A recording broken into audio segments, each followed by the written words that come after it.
Every build a nation together. I say come, every build a nation together.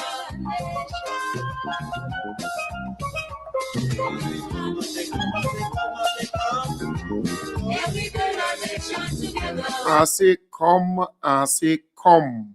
Let we build a nation together.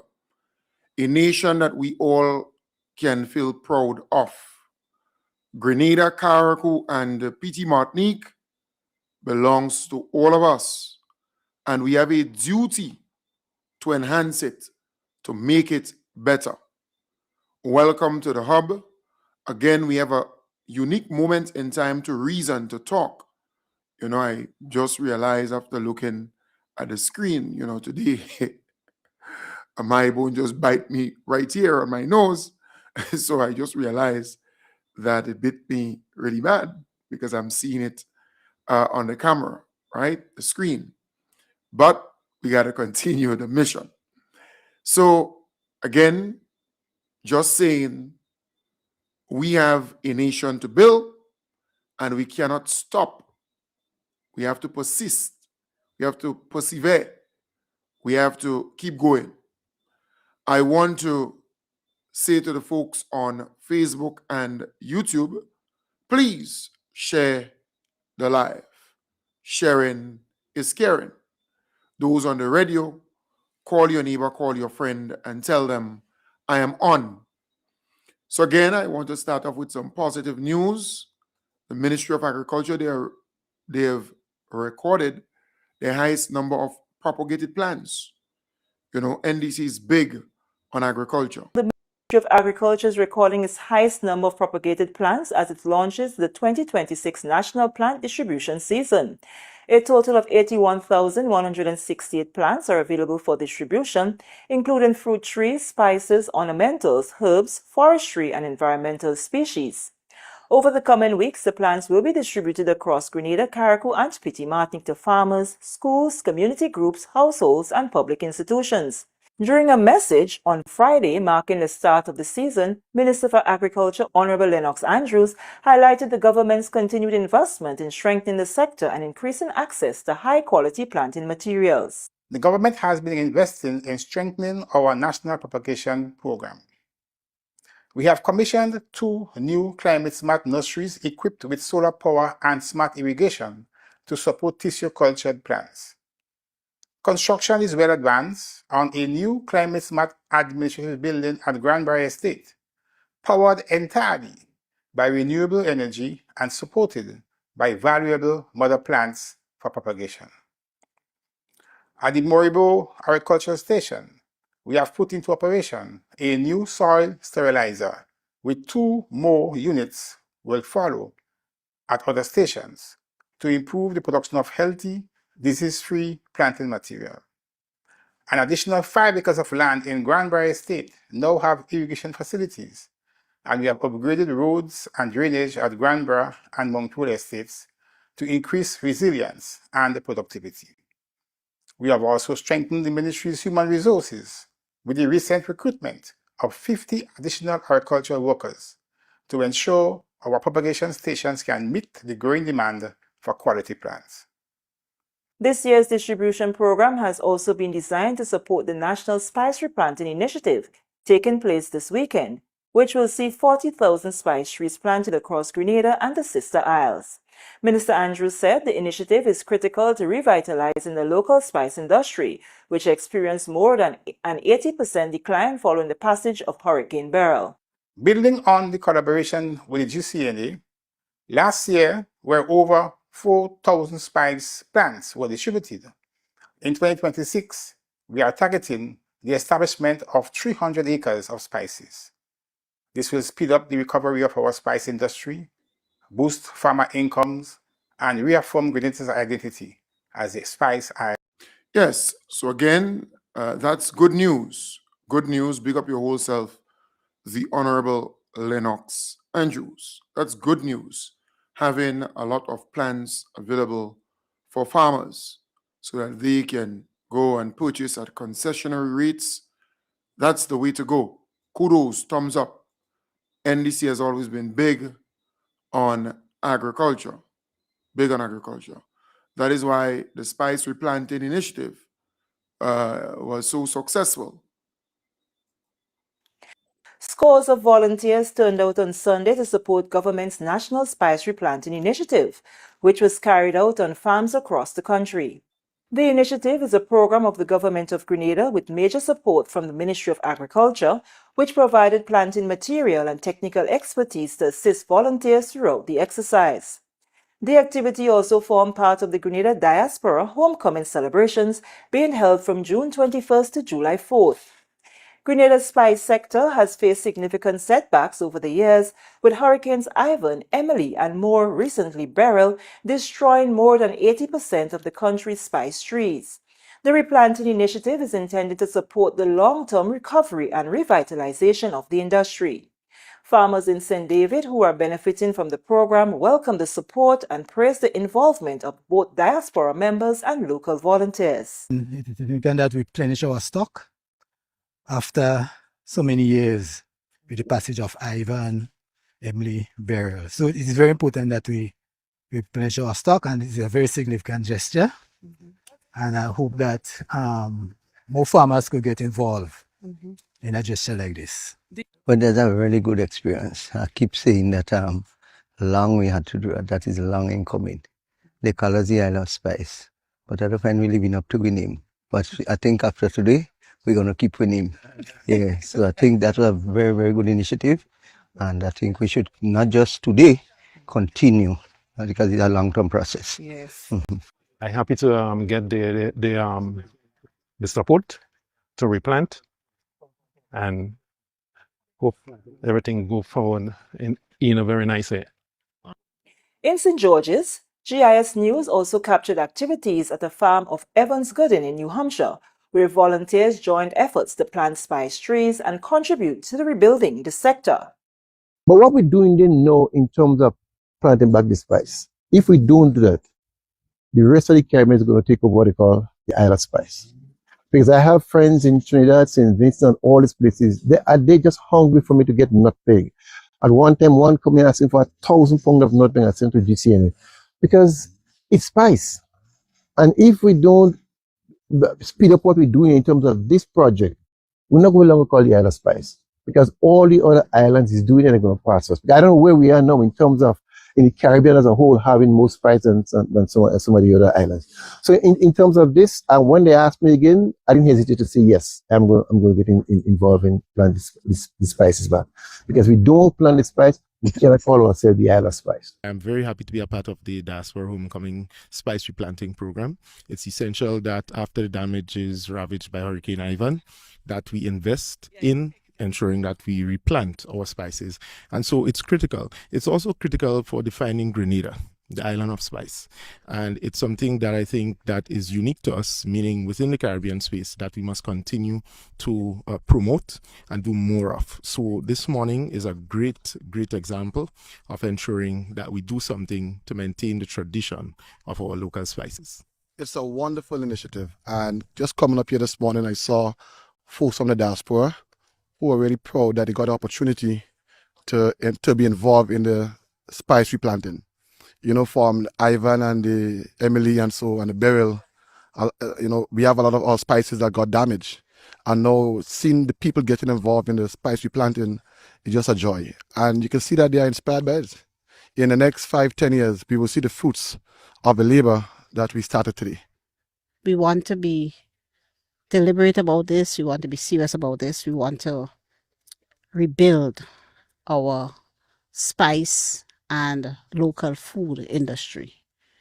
And that's why, taking the opportunity as part of the diaspora homecoming, we included this initiative so that our locals, our nationals in the diaspora who have come in for this 2 weeks of activities can help us with the spice replanting effort. Chief Extension Officer Lawrence St. Louis says the initiative aims to gradually inject 40,000 new spice plants into the industry, helping to restore Grenada's reputation as the Isles of Spice. Grenada is the Isle of Spice. We all know. But over the years, the spices have kind of lost some of their importance. An event like this gives us a sense of belonging, and everybody is now looking forward to planting spices. You can come back after you've done something like this, you've taken part in an event like this, you can come back and visit your clove tree. Or you can know that in 25 years, you've been part of helping and revitalizing the spice industry. So it's all about legacy. It's about ensuring that our young people or farmers or foreigners, people who live outside, Grenadians who live outside, and other foreigners also, that they get that sense of belonging, that they're all part of the Spice Isle. And that is what this diaspora spice replanting event, that is what this is giving. Yes. So again, it's a good move. A lot of people were able to plant, but hear this. The NNP supporters, in fact, a number of them said to me, they are not taking their precious time and go and plant a spice tree on somebody else's land or plantation or plot. That is how narrow, how silly some of these people are thinking. But they don't have land, right? Because you can easily sign up. If you have lands, you could easily sign up to be a part of this and have people come on your plot, your land, and plant spice trees. But they don't have. But they don't want to participate.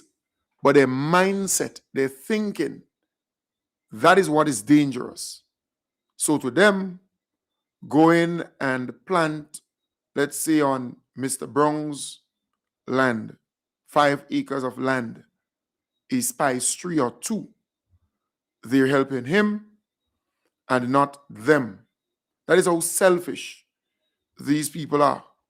So that is the kind of mindset that they have, but it's a kind of propagation too, you know. They kind of propagated that among their supporters to make them think narrowly, to make them say, hey, this thing is not being planted on my land. So because it's not being planted on my land, I am not going to participate, which is silly, which is sad. This is Grenada. We all benefit at the end of it all. But that is the mindset. I met a DPM supporter at Fisherman's birthday, and he said to me he's not going and plant any spice tree on this man's land or this other person's land, right? It's slavery, and it's, you know, the mindset of some of these people. That is why I always say not everyone who says certain things about Grenada can be considered patriotic or lovers of country. No. So again, it is a very, very successful undertaking, and we wish them all the best. Continue to do more of that. After years of planning, design, finalization, and technical assessments, work is now set to begin on the Surtees Coastal Protection Project, aimed at safeguarding the coastline of Mount Rodney and surrounding communities. A sod-turning ceremony was held on Thursday at the Breakwater site in Surtees to officially mark the start of the project. 32 million Eastern Caribbean dollars has been allocated through funding from the Government of Grenada and the Caribbean Development Bank, with construction expected to be completed within 2 years. The project follows the successful completion of the Sates breakwater in 2016, which helped protect homes and businesses in the town from coastal erosion. However, while effective in stabilizing that section of coastline, erosion shifted further along the coast, resulting in the loss of approximately 20 feet of land annually in nearby communities. Civil engineer in the Ministry of Infrastructure, Kiana Lambert, explained the extent of the erosion. The coastal erosion has placed homes, livelihoods, and essential services at risk, while the adjacent road faces constant flooding threats. In 2024, a coastal impact assessment revealed that the coastline is eroding at rates of up to 5.95 meters, nearly 20 feet per year. This finding guided the design of solutions to stabilize the shoreline, prevent further damage, and restore land for the community's present and future needs. Lambert outlined the components of the Sates Coastal Protection Project and the expected implementation timeline. The project would include 3 offshore breakwaters built about 40 meters offshore. The structures will reduce wave energy, encourage natural sand buildup. Each breakwater will have sections that rise above the water and others that remain submerged. A new shoreline revetment with steps providing safe access to the beach. And lastly, reconstruction of the existing box drain, which has been compromised by erosion and can no longer function properly. The upcoming construction will affect approximately 7,300 square meters of seabed and is expected to take about 24 months to complete. Prime Minister and Minister for Infrastructure, Honorable Deacon Mitchell, said preliminary efforts have already been undertaken to protect the coastline and noted that a project of this scale required extensive research to ensure the most effective engineering solution. A project of major concern for all of us in the government, and we are finally happy that we are here today to be able to address it. I want to emphasize, however, that work of this nature is not guesswork. And as much as we are impatient sometimes, if we don't have the right engineering solution for the challenge we face, what we simply do is make matters worse. Or as the MP has described, you may save the 2 buildings here, and as we've witnessed over the last 10 years, lose several meters of shoreline all the way up the coast. And so if we undertake construction work sometimes, particularly that is impacted by the coast, and we don't have the right engineering solution, all we are doing is frankly jumping out of the frying pan and into the fire. And so considerable time was spent in ensuring that the right engineering recommendation was made to us.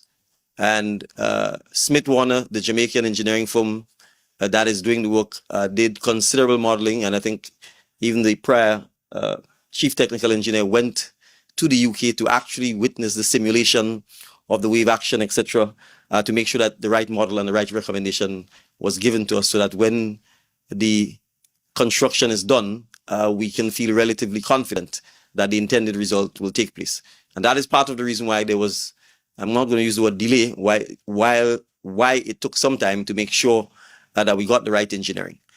Parliamentary Representative for St. Patrick West, Honorable Joseph Andel, welcomed the commencement of works and expressed optimism about the benefits the project will bring to residents.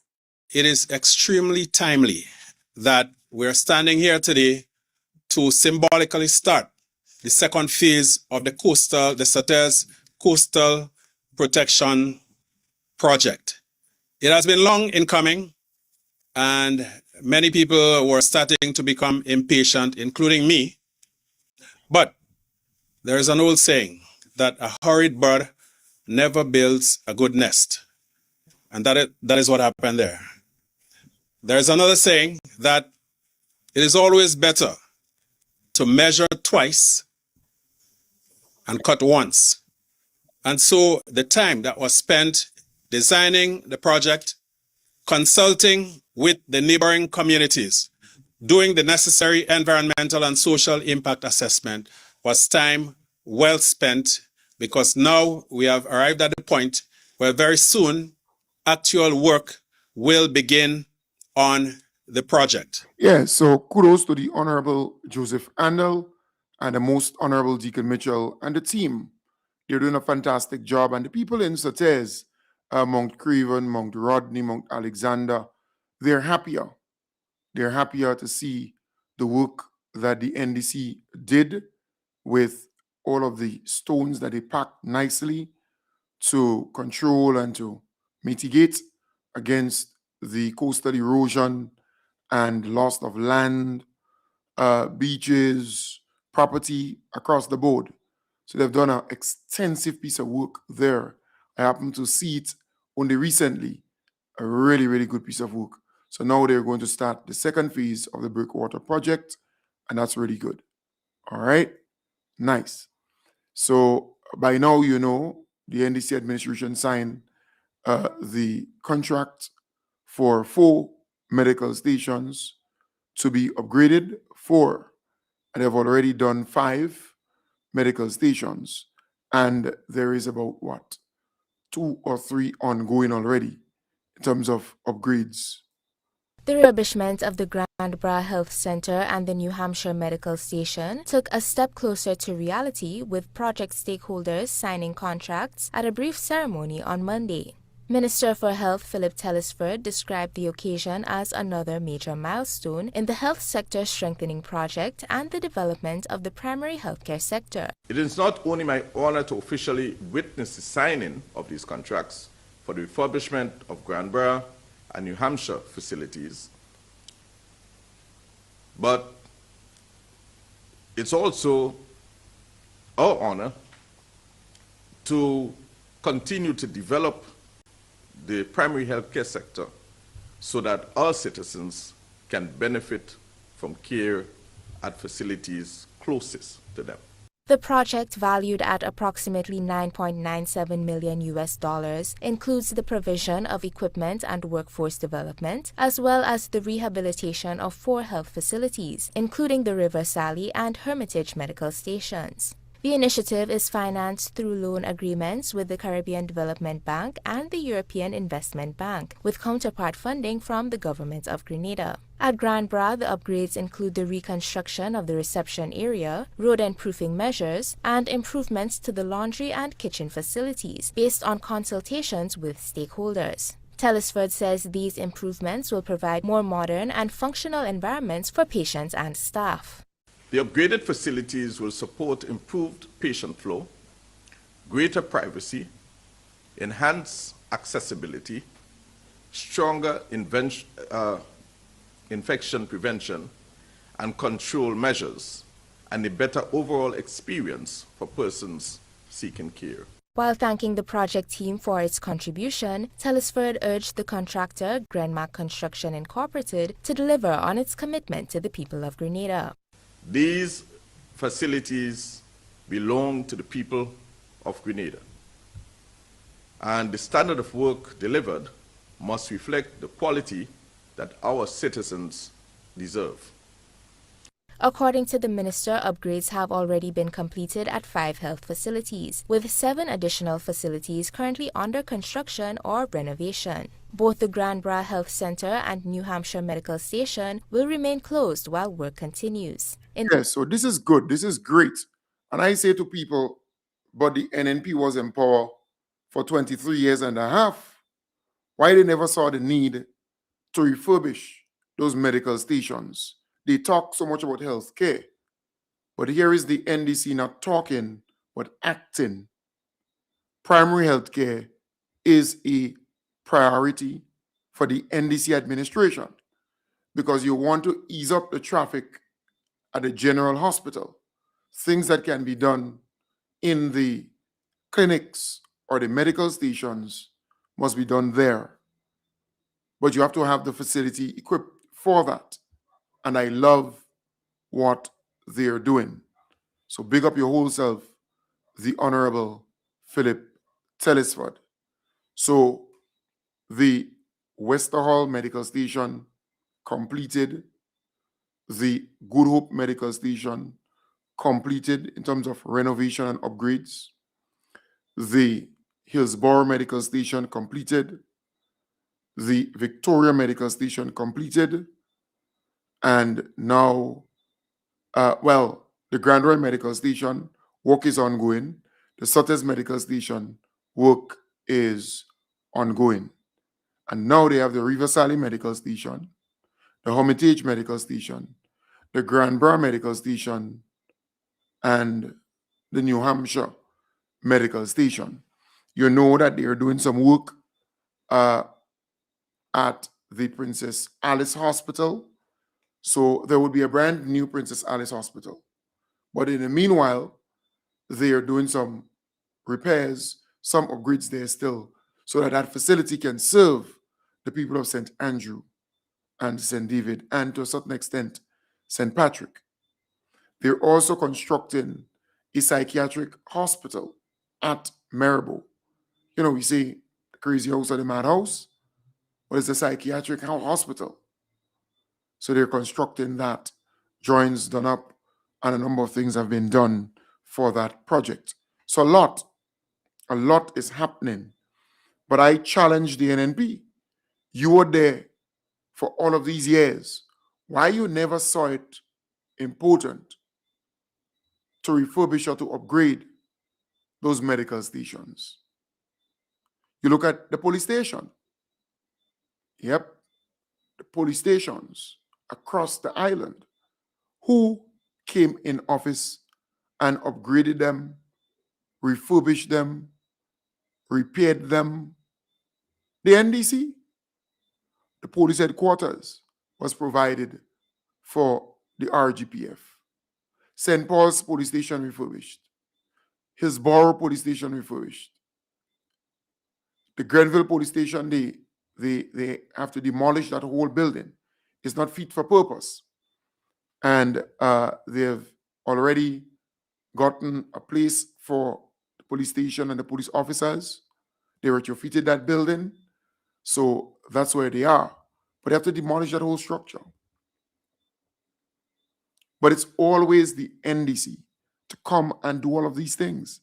The Coast Guard, for example, the NDC is building a vessel worth 20+ million US. It will hold up to 120 Coast Guard officers with all that's required, right? Food and other things like that. And they can be protecting our borders, not coming ashore for 6 months. That is the kind of investment the NDC is making in our police officers and in securing our borders. So again, kudos and thumbs up. The government is working. And you look at education, schools. I spoke about it this morning. The NDC came into office, and look at the amount of schools that they're building. Look at the amount of schools that they're refurbishing. Look at the amount of schools that they're repairing and reconditioning and so on. NDC is serious. Look at the amount of major projects across the island that's happening, infrastructure projects. We have to talk about these things. The construction of the Limnius Solar Hybrid Battery Plant in Carriacou is progressing swiftly, with site recovery and solar panel installation substantially completed. In providing an update to the House of Representatives, Minister for Climate Resilience, the Environment and Renewable Energy, Honorable Karine James, announced that the plant was redesigned with climate-resilient features. She believes the new site will strengthen Carriacou's energy security, increase renewable energy penetration, and reduce dependence on imported fossil fuels, including reinforced mounting structures, improved drainage for better management of the volume of water, upgraded solar modules, and enhanced civil works.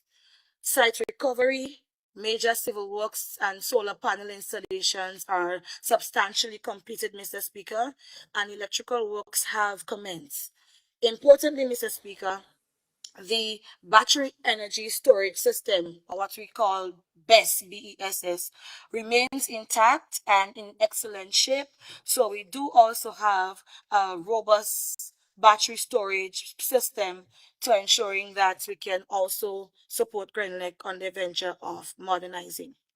Meanwhile, the minister confirmed that during her most recent visit to the island, the Carriacou component of Solar for All was launched. She says this is part of her ministry's commitment to providing affordable energy for all citizens. To date, 5 beneficiaries have been identified under the program, and some installations have already been completed. One of the most meaningful outcomes, Mr. Speaker, so far, this is a testimony of beneficiaries who previously did not have access to electricity and has now received a solar energy system through the program. So I use this honorable house, Mr. Speaker, also to implore members of parliament who are in this house, Mr. Speaker, on both sides of the fence. If you know households that are challenged, if you know households that are vulnerable, that can benefit from such a program, feel free to give the name and contact information to the ministry, and we'll be happy to do the assessment to see if they qualify. The Solar for All program is designed to ensure that vulnerable households and qualified beneficiaries can access reliable, affordable electricity through solar energy solutions. Yeah, so that's a good initiative, and they launched that initiative in Carriacou, and it's going good. So throughout Grenada, they will be providing households without electricity, right? They can't do everybody, so everybody cannot get. But those who are really, really in need, they will provide them with solar power, right? Solar power. So they would at least have electricity and so on. This is good. This is fantastic. So the Most Honorable Deacon Mitchell had his, final show for the season. You know, they would do a number of shows. So his final DMs, DM with PM or DMs with PM. And I want to play a little piece of that tonight, seeing that is the final show. I want you to get a little piece if you miss it earlier today. All right? So that's the final one.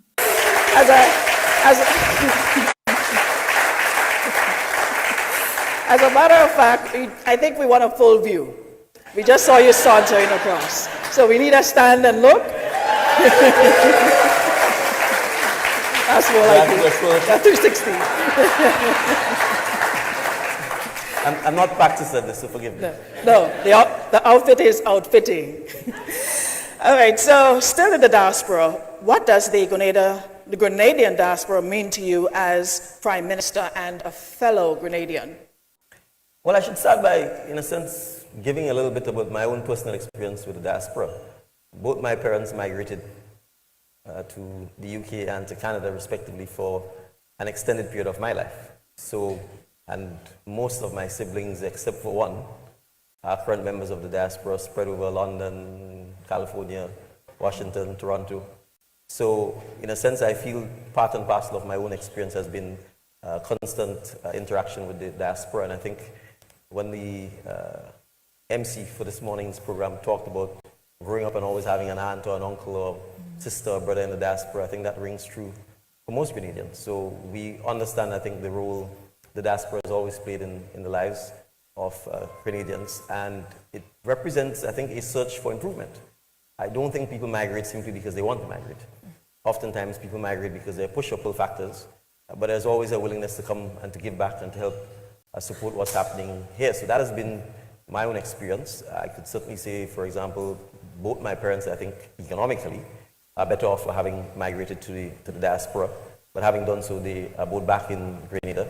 And it's an example, I think, of what many of the persons who live and go to the diaspora are aspiring to do, which is to go build the country they're in, but also build themselves and be able to come back and help build Grenada. So I think that's really the story for me of the diaspora. Okay. Where do you... They're getting their keys. Where do you envision the relationship between Grenada and its diaspora 5 years from now? 5 years from now, I expect that the diaspora will help us shape some of the strategic critical issues that we are trying to shape in Grenada. Education, healthcare, energy, sustainable infrastructure. I mean, we use the word diaspora a lot, but for me, it's really Grenadians, wherever Grenadians are. And I think it's important for us to emphasize that fact, and that is necessary because we also have to recognize the limitations of living only in a small island. Having an expansive view, being tolerant, paying attention to changes in technology, paying attention to changes in systems, structure, culture, all of those things matter. And if you don't have the exposure, it's easy to become very short-sighted. It's easy to become very parochial and think that, you know, your little island is doing well when it may not be. So I think having Grenadians who travel, who are connected, who are part of the international global community is critical for us, because I think the best examples of success in Grenada are the examples where Grenada is interconnected with the world. We can take St. George's University as a perfect example. We can take our tourism and hospitality industry as a perfect example. They are successful because they are plugged in and interconnected with the rest of the world. If we don't have that connection, then it will be very difficult to grow. So it's important for us to recognize that Grenadians everywhere, regardless of the geographic location, is critical and should be an integral part of the development that needs to take place in Grenada. I'll give an example. Persons in the diaspora are now asking whether they can vote and whether they have to, you know, come home to vote. Our current laws require you to come home to vote. But the question is, should that remain that way? Should there be a discussion as to whether or not we move to recognize that there may be technologies available that allow Grenadians to vote without having to be here and to be able to shape who takes political leadership of the country? Those are just examples of the kinds of conversations that I think we have to have, and not simply because our constitution or our laws of yesterday mandated physical residence, perhaps at a time when travel, interconnection, the technology was not available. It doesn't mean that we have to stick with it. So that's the kind of, I think, changes that we'd have to discuss and debate about and hopefully agree upon as we go forward. Because they always say the people in the diaspora is bigger than who actually live on the island. So Yes. we have to make sure that they're included in the process, as well as evolution. And that's how we increase the population, by counting the diaspora. Because I don't think we can make children fast enough to be able to increase the population size. I don't think anyone is taking heed to that making children right now from you. Now, if every Grenadian abroad could contribute one thing to the nation's progress, what would you hope that contribution would be? You're not asking very easy questions today. Yes, you have to go. I think I would recommend that they encourage Grenadians to be more productive. Oh, wow.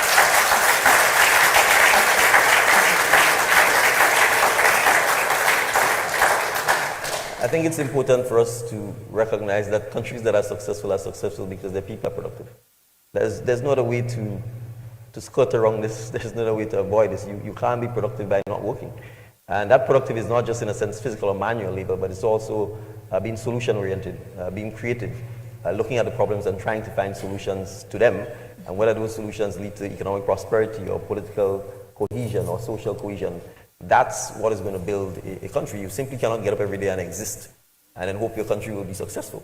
So all of us need to make sure we understand that we have to talk productivity, we have to be productive, we have to have a mindset that says we need to grow. And that's the only way in which the country will be better off 5, 10, 15, 20 years from now. So I think if we consistently talk about this, then you would find all of us are going to be more successful. If there were a prize for unpredictable responses, you would definitely get it, because that was not the answer I was thinking you would give. But before we go to break shortly, though, how is your government strengthening engagement with Grenadians living overseas and ensuring that their voices are heard in national decision-making? Because it's heard otherwise. They're very loud in the diaspora. But how can we get them involved in the decision-making process? I was going to say that this is probably the most self-evident part of the exercise we're having over the last 2 weeks. The fact that we're having the diaspora homecoming, the fact that we're having a forum like this, the fact that we had today and we have today and tomorrow are clear examples of how much I think we tuned into the diaspora, not just from a lip service or saying there's a diaspora desk, but from real engagement. I think 2 weeks ago, 3 weeks ago, I was in Montreal, Toronto, a couple weeks before that, New York. And at least from, prior to me being involved in public life, when I looked at media broadcasts or snippets of our political leaders' engagement with the diaspora, it was always centered around three things: either falling out, where they've been accused of, or giving bad reports about Grenada, either a clear call for help, either in response to a natural disaster or something of the sort, as opposed to strategic conversations about where Grenada is going and what do we need you to be involved in. So when I travel, the team, Project Polaris team, travels and is able to talk about healthcare. The Minister of Health is able to talk about healthcare.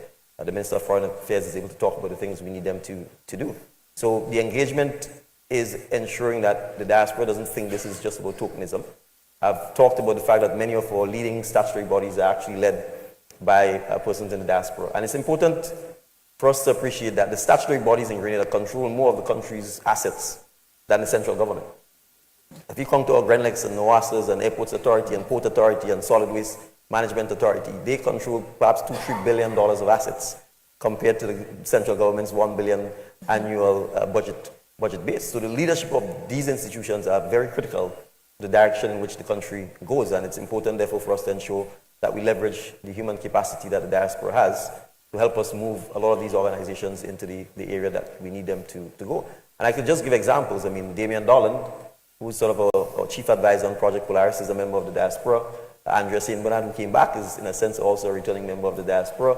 People like Randall Dolan, who's sitting here, he spent considerable time in the US as well. We can go on and on. So perhaps the people who are doing this, I'm giving you a call, you should let the diaspora know that you've spent significant time in the diaspora and that you're here helping, so that you can encourage them to come home and do the same as well. Okay, wonderful. Ladies and gentlemen, we just concluded the first part of DMs with PM live from Radisson Grenada Beach Resort, and we have to take a quick break, but when we come back, we'll have more. In the meantime, get your questions together because we will be coming to you shortly as well. All right, and of course, we also have some giveaways. We'll let you know what you have to do, but in the meantime, we'll be back in a bit. Thank you.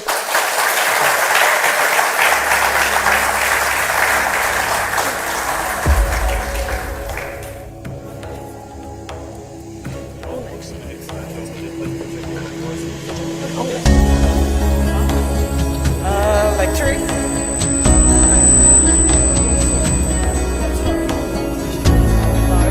So ask the other.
And welcome back once again to all our viewers on YouTube and Facebook, and of course those of you listening via radio, and to a wonderful guest in the Radisson Grenada Beach Resort, a live audience. Thank you so much for coming, and thank you so much for being part of the first ever DMs on the outside. Now we're back with a couple more questions, Mr. Prime Minister, and I'm sure you've heard frequently from returning nationals, different challenges they may have. How is the government addressing them? So I think first, it's partly a cultural challenge.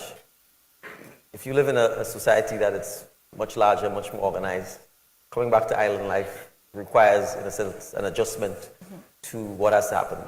And having the diaspora desk, I think, is one of the key reasons for setting this up, because you do have cultural nuances that you have to sometimes adjust back to. That's one. The second challenge, I think, oftentimes is the service delivery that members of the diaspora experience, particularly with public service, public officers. It's not just an issue for the diaspora, it's an issue for the country. And ensuring that over time we can train our public officers, train our public servants to make them understand, just like tourism, service is everybody's business. And having service standards, having specifications, ensuring that the staff is trained to return your calls, to answer, to follow up, to explain what's happening is part and parcel of the public service transformation that has to happen. Unfortunately, because of the challenges we face in the public service, it will take a little longer than we would like it to be, because we've had to settle a lot of deep-seated grievances within the public sector, and we're still seeking to do so. And then the next stage is to really make sure that the public service becomes service-oriented, becomes service-driven, and that they appreciate that the public actually needs to receive top-class service, just as you get in the private sector. I think that's one of the second issues that I hear frequent complaints about.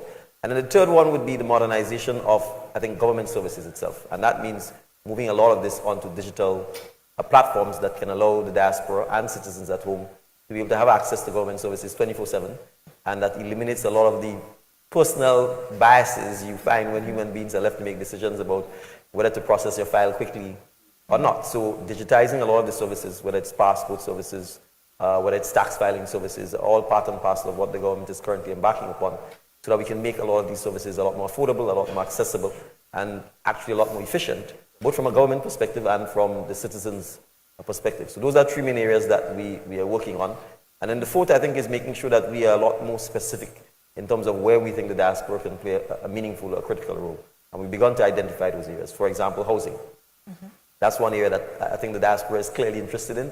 It's one area where there's a huge opportunity, and making sure that we can build up the infrastructure and the structure to channel the requests, to channel the interest, whether it's from an investment or from a consumer point of view, that will certainly help. So that is part of the reason for having the Diaspora Homecoming. We can have those conversations, and then coming out of that, create the structures that will allow us to have more seamless integration of the diaspora into Grenadian culture and what is happening here. Is there a question you don't have the answer to?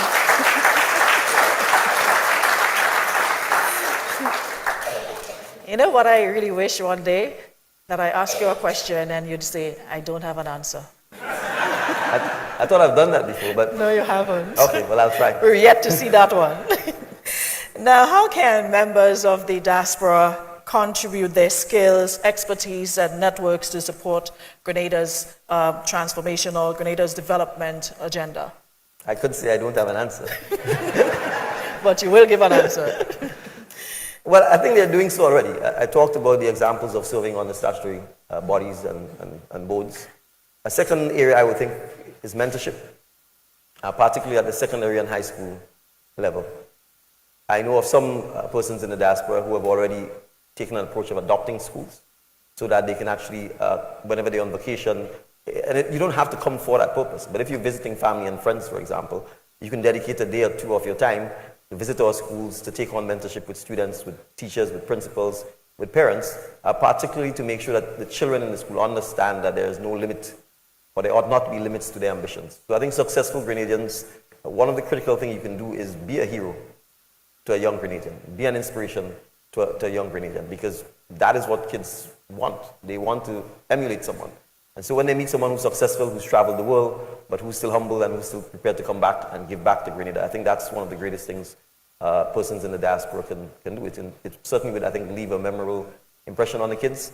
And you probably find that when they become successful, they will tell you the stories of someone who they interacted with that inspired them, that allowed them to dream and to aspire to be successful. So that's one area that I think the diaspora can help with. The other area I would pay particular attention to is education. And I would say in basic things like math and literacy. That's the challenge currently on the island. Many of the kids are not reading at the levels they should be reading at, and math is a serious challenge. There is one example of a Grenadian who's already back and has created a math lab in Woodlands, and I've been supporting him to work with 2 of the secondary schools in St. David to ensure that he can give back and help to train the teachers, but also to work directly with the students to improving their approach to math. So there are examples of this that I think could be replicated throughout the island. So I'm not talking here about the investment or the economic aspect, but I think just the human development, the human capacity side, there are significant opportunities for assistance in those areas. Okay, fantastic. We are just about ready to get into the next segment, but before we do, we have to take another quick break, ladies and gentlemen, and then we'll be right back with our DMs from the street. Welcome to Calvary, small in size, rich in spirit. As you step off the boat, you're greeted by smiling faces and warm island vibes. Your adventure begins here. Need a cozy place to stay? The Mermaid Beach Hotel has been a favorite for years. Waterfront views, clean comfort, and located in the town. In Bogles, The Roundhouse Cottages offers rustic charm with a touch of elegance. A peaceful hideaway surrounded by nature. Prefer something private? Dong Island Villas gives you space, sea breeze, and a home away from home feel. Wake up to the sound of waves and views that stretch for miles. Hungry? Start your day at Las Iguanas Cafe in Hermitage, where the aroma of fresh local breakfast fills the air. Think bakes, saltfish, and cocoa tea, all served with island hospitality. For lunch, savor local flavors at Paradise Beach Club, where Allison and her team serve up dishes that capture the essence of Carriacou.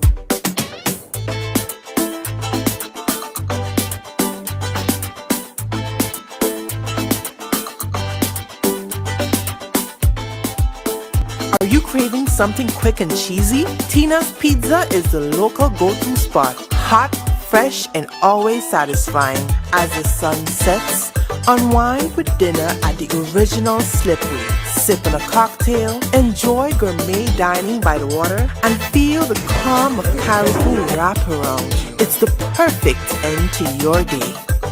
Carriacou is open. Hotels, restaurants, and your favorite spots are back and better than ever. We're ready to welcome you. When are you coming?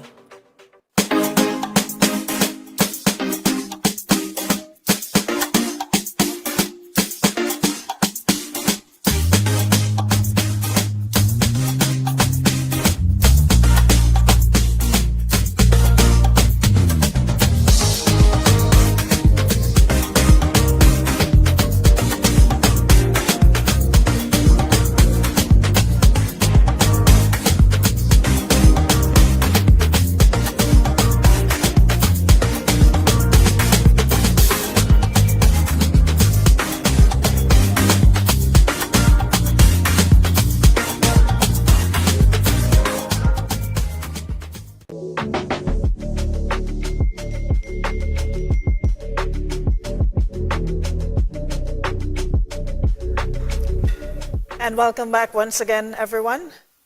It is a pleasure to have you here. And I'm only asking one thing. Are you enjoying so far? If you are, clap. If you're not, clap.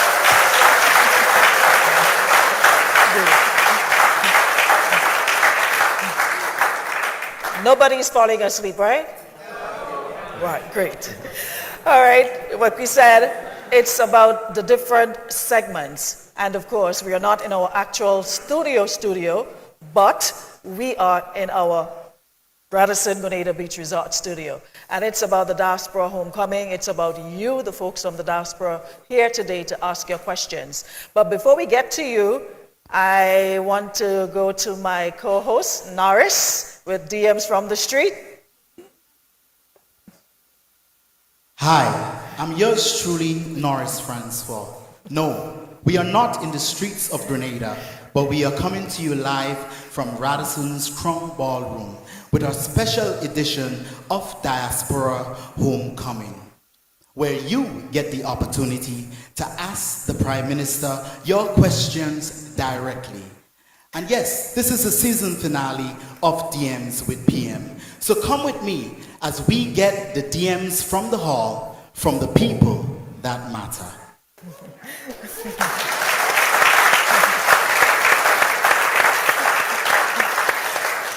Thank you so much, Norris. Ready for our questions?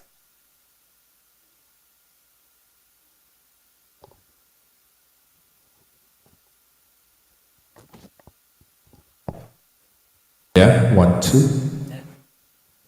All right, Prime Minister, welcome outside. The first time outside the studio. My name is Junior George from Ride Along Live, and I have one question, and this question is so near and dear to my heart, I wrote it down, right? Very precise. Prime Minister, what are your thoughts on rideshare services like RideGo and the role that it plays in modernizing Grenada's transportation sector? Beyond transportation, how do rideshare contribute to job creation, tourism experience, and overall economic development in our country? From your perspective, sir. Thank you very much. Thank you for the question. I think the answer is obvious, and I can repeat everything you just said. So yes, I support rideshare for one obvious reason, which is the country actually cannot afford to sustain every individual aspiring to own a vehicle and driving it on the nation roads. It's just not sustainable. So we already have as much as 80,000 vehicles on the island. And the population is a little over 100,000. So we almost have a vehicle per citizen. And I think you see the size, the width, and the terrain of our roadways. So it's not sustainable. So ideally, capping the number of private vehicles that are on island and having those vehicles deployed as part of a public transportation system by the use of rideshare technology is one of the obvious ways of solving the transportation challenge that we have on island in a sustainable manner. And I hate to say this, but there is no other option available for us. So I certainly support it. It will require change management. It will require stakeholders understanding what is at stake and ensuring that we live in an environment that is sustainable. There's an enormous quantity of derelict vehicles already stacked all over the island. And we have to now spend money to get this off the island. So if we talk about pure Grenada, you don't want a pure Grenada. And when you drive through the Granatang Forest or you're on the coastal areas, you're seeing derelict vehicles all over the place. So that's one of the issues that we have to address. The second part of this is hopefully the rideshare is electric and hybrid vehicles and not diesel and gas vehicles. Because again, the cost of energy and particularly the cost of fuel is a significant challenge for us on the island. And we import the fuel to run combustible engines. And that, as is evident even today, the government is actually subsidizing the cost of fuel for everyone in the country by capping the cost of fuel currently.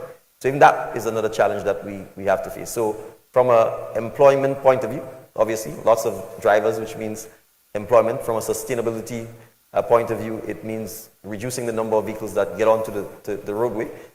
Also, the less vehicles we have on the roadways, the less money we have to spend on maintaining the roads. And I think you can see the state of the roads currently. We have to do a major overhaul of all of the roads throughout the length and breadth of Grenada. And when we do so, we have to be able to cap the number of vehicles and the weight of the vehicles that are on the roads to make sure that we get, in a sense, bang for our buck from the infrastructure work that we're going to do. So yes, I support the rideshare concept.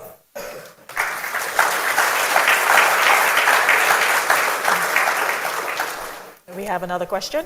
Yes, hi everyone. My name is Tanisha Cephas. My company is West Rock Global. I am Grenadian by heritage. My grandparents were born in Grenada. So my question, Prime Minister Mitchell, is throughout history, nations have viewed their diaspora not simply as citizens living abroad, but as strategic partners who continue to contribute to financial capital, intellectual capital, global networks, and innovation. As Grenada pursues its long-term development agenda, if Grenada is unable to attract the level of diaspora engagement and human capital needed to achieve its national development goals, also the 2075 plan, what alternative strategies is the government considering to ensure the country remains competitive, innovative, and economically resilient over the next decade and on? Thank you very much for the question. Well, there are a couple of things. I think from a domestic point of view, revamping the education system is critical. I talked earlier about the need to be productive.